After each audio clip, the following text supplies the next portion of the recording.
观众朋友们好，这里是大时局，我是林晴。日本政坛这2天突然炸锅，一场外交风暴从深夜的一条贴文开始，一句狠话掀开了中日之间最敏感的神经。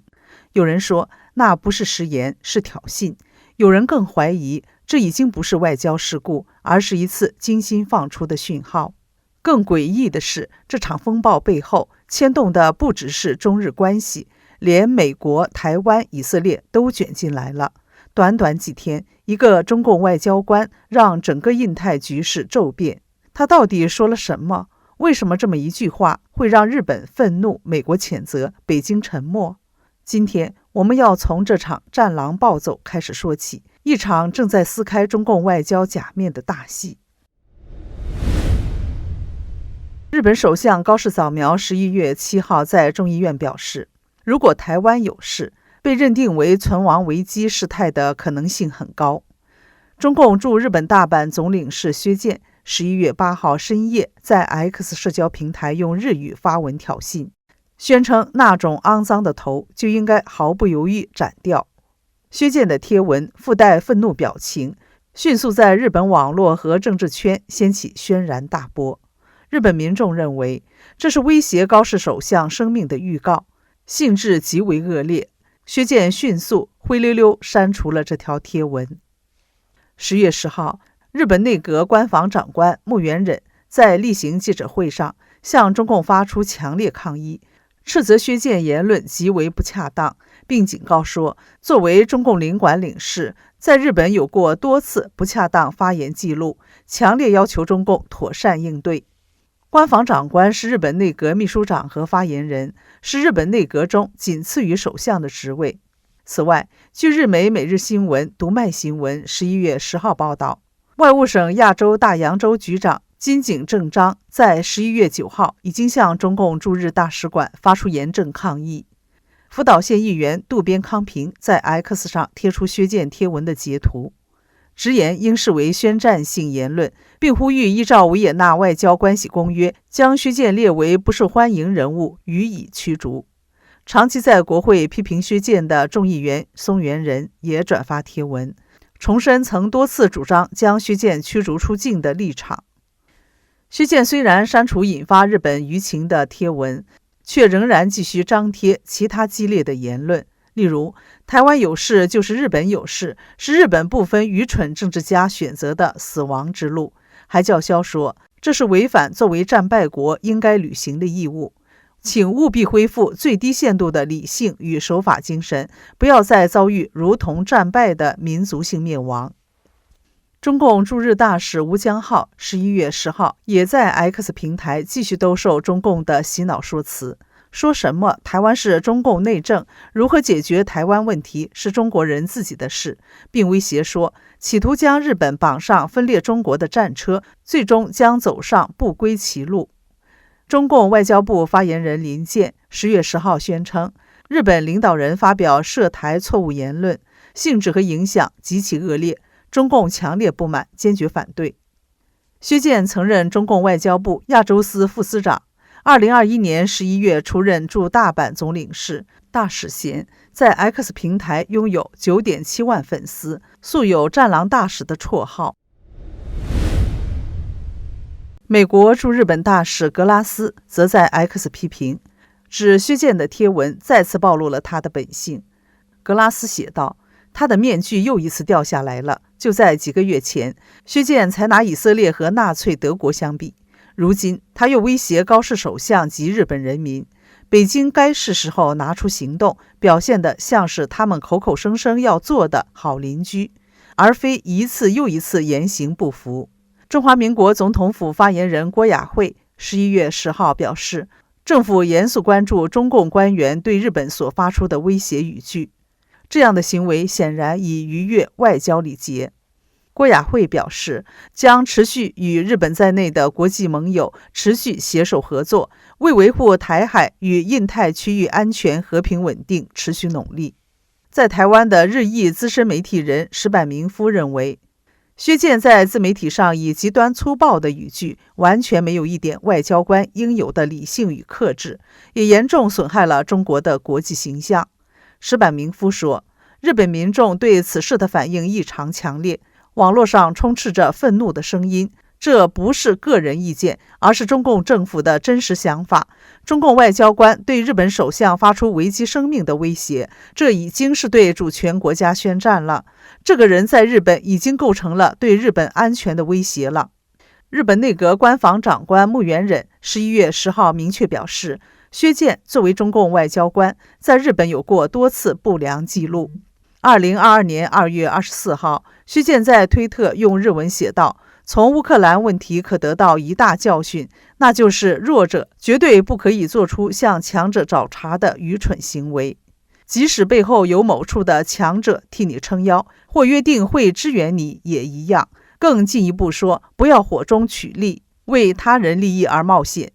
这是中共骨子里的强盗逻辑，只要拳头硬，就可以随意欺压弱小。薛健是用俄乌战争做噱头来教训日本。现在日本是小国，比中共弱小，必须臣服在中共脚下。薛健的强盗言论还不止这个。薛健曾经施压兵库县神户市议员上田宽宏，威胁他不要参加赖清德的总统就职典礼。11月1号，上田宽宏在 X 发文披露此事，批评薛健在中华民国总统赖清德就职典礼前夕，竟致函给神户市长，要求议员不要出席典礼。上田宽宏指出，他是神户唯一受邀参加赖总统就职典礼的议员，因此薛健显然是针对他进行施压。今年6月13号，以色列对伊朗发动奇袭，薛健隔日在社群平台 X 发文，并附上一张图表，将纳粹德国国旗与以色列国旗并排，试图用这种对比的方式表达纳粹和以色列是一丘之貉的意思，还恶意地理解美国与以色列的关系，说什么纳粹把美国视为敌国，以色列把美国视为提款机。以色列驻日大使科恩谴责薛健言行已严重越线，不仅不要脸，还是赤裸裸的反犹太主义，极具危险性。美国驻日大使格拉斯也加入批评薛健的行列，指他展现出令人震惊的反犹、无知以及粗俗。与其说他是战狼外交官，不如说是一只未经训练的狗。薛健甚至干预日本内政，公开为左翼政党令和新选组拉票。2024年10月25号，日本众院大选前，薛健在 X 平台贴文，请全国各地在比例代表投票单上写下令和二字。贴文中还附上了令和新选组代表山本太郎街头演说的动画，公开为日本在野党令和新选组拉票。薛健还曾经教训日本网友。2024年12月，一名自称在四川大专院校执教的日本网友，在薛健的 X 发文下留言表示，在中国生活快26年，并在学校执教比较文化论课程，感觉即使是中国名牌大学的学生，也对自己国家内的不同文化漠不关心。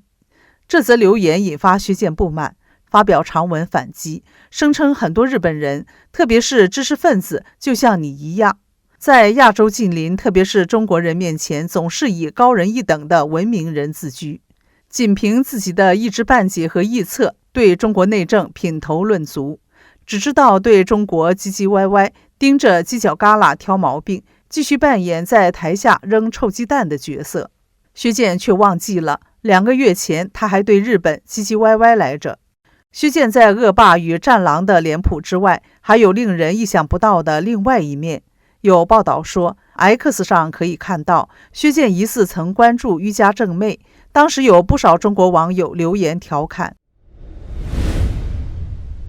其实不光是中共驻日外交官言论失态，中共驻外外交官屡屡失态已经成为中共外交的常态。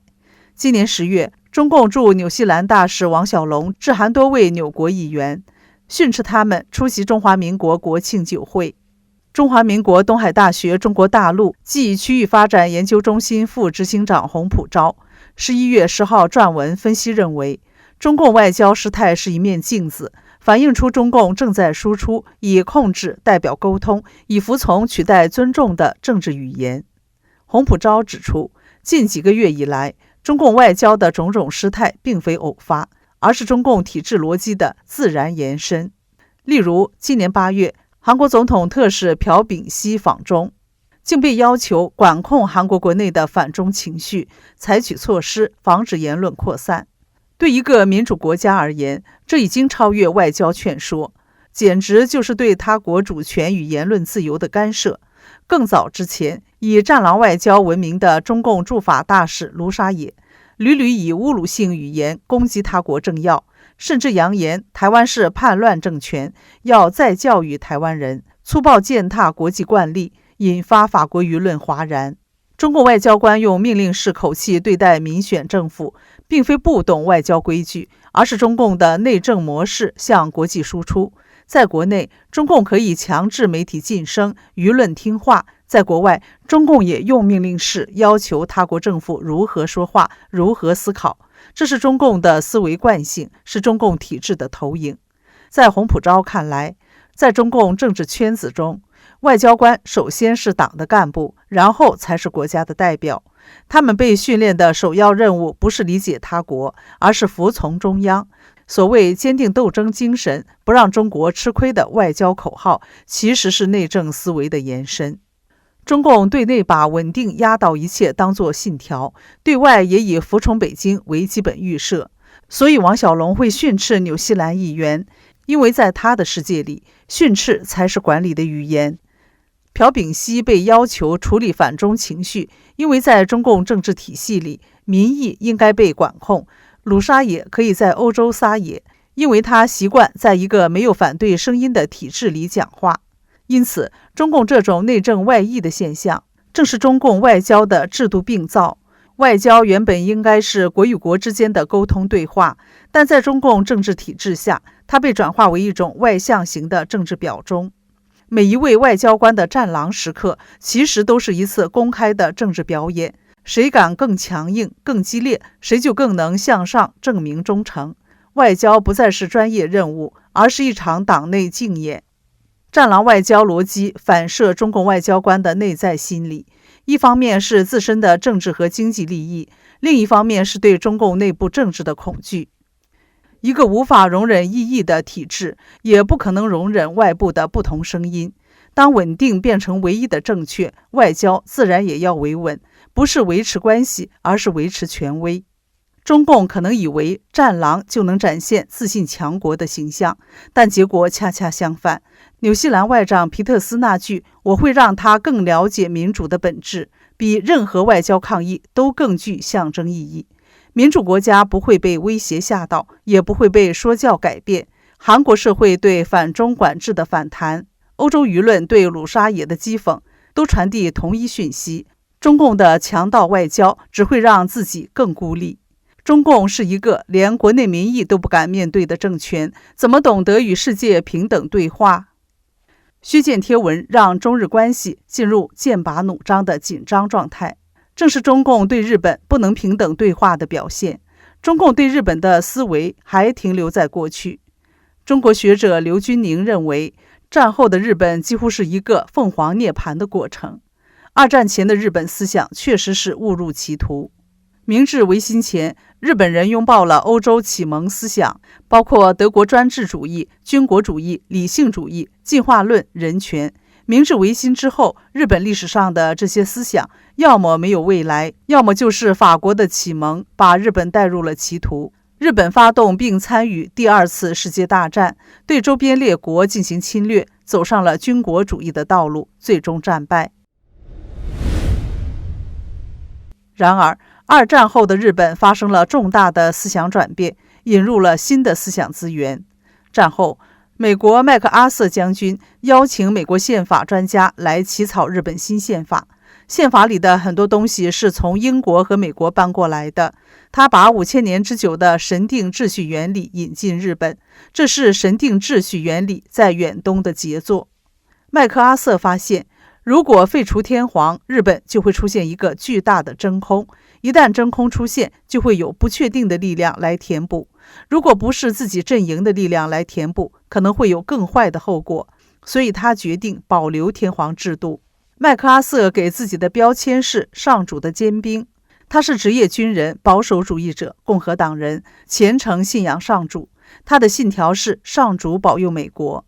长期在日本执政的自民党成立于1955年11月15号，由日本自由党和民主党合并而成。其名字中的自由指的是私营经济及政治意义上的保守自由主义。